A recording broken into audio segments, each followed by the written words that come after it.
क्या कृष्ण का देह विशेष ब्रह्म रूप में है? मिल गया श्री कृष्ण का दिल। जगन्नाथपुरी में कल की अवतार का सच, मिला कृष्ण का जिंदा दिल।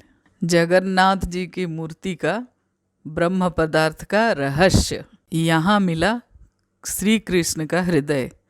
आज भी जिंदा है, साक्षात प्रमाण। इसका कोई प्रमाण नहीं है कि किसने देखा और कब देखा। लोगों ने फोटो बना दिया, उसमें ये भी दिखा दिया कि भगवान का कंकाल है, ये भी दिखा दिया कि हृदय को लेके दारू ब्रह्म के अंदर डाल दिए। मतलब किसी की आस्था और भगवान का बिल्कुल मजाक। कौन सी शास्त्र में लिखा है और किसने ये देखा है, इसका कोई प्रमाण नहीं है। जय जगन्नाथ। क्या श्री कृष्ण का देह का अवशेष ब्रह्म पदार्थ के रूप में जगन्नाथ जी के शरीर के अंदर है? जी नहीं, इस बात को मानना बहुत ही मुश्किल है। देखिए, लोगों की कहने के अनुसार अगर बात कोई मान रहा है तो उस बात को मानना बेकार है। अगर शास्त्र के हिसाब से हम किसी बात को मानते हैं तो वो मान्यता प्रामाणिक है। तो पहली बात तो ये है कि ये वैष्णव मत के विरोधी है। देखिए, किसी भी शरीर का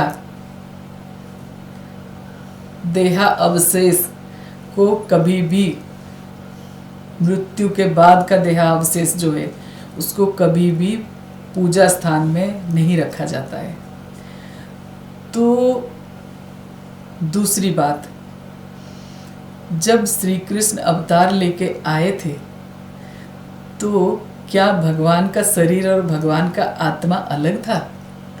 नहीं, श्री कृष्ण भी भगवान थे और हमारे भगवान के अवतार थे। तो उनका शरीर, उनका नाम, उनका आत्मा सब एक है। हम ये कैसे मान ले कि भगवान जो है अपनी आत्मा लेके चले गए और शरीर को छोड़ दिए? ऐसे हो ही नहीं सकता। भगवान जो है नाम और नामी एक ही है, हमारे शास्त्र कहते हैं, हमारे गुरु कहते हैं। तो भगवान का अर्धदग्ध शरीर होने का तो कोई मतलब ही नहीं है। भगवान को कोई आग नहीं लगा था। देखिए, स्कंद पुराण के अनुसार महाभारत युद्ध के बाद जब भगवान अपना 100 धाम गमन करे हैं तो वो 100 शरीर गमन करे हैं। 100 शरीर वो अपने धाम गए हैं। यहाँ पे उनका शरीर का कोई अवशेष नहीं था। किंवदंती और लोक कथाएं, ये सबको हम आधार नहीं बनाते हैं। हम अगर शास्त्र को आधार बनाएं तो वो ज़्यादा अच्छा है, भ्रांतियाँ फैलने से रुक जाता है। देखिए, जब कोई चीज़ प्रामाणिक ना हो तो उसका कोई प्रमाण नहीं होता है।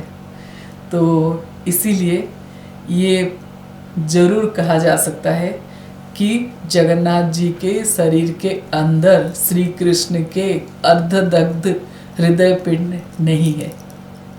और दूसरी बात, और एक प्रमाण और है कि जब महाभारत का युद्ध खत्म हो गया था तब अर्जुन और श्री कृष्ण स्वयं जगन्नाथपुरी आके जगन्नाथ जी के दर्शन किए थे और पूजा किए थे, अर्चना किए थे, फिर दोबारा द्वारका लौट गए थे। तो ये भी इस बात का प्रमाण है कि जगन्नाथ जी जो है युद्ध के बाद नहीं आए, वो युद्ध से पहले ही है और सतयुग से है और युगों युगों से है।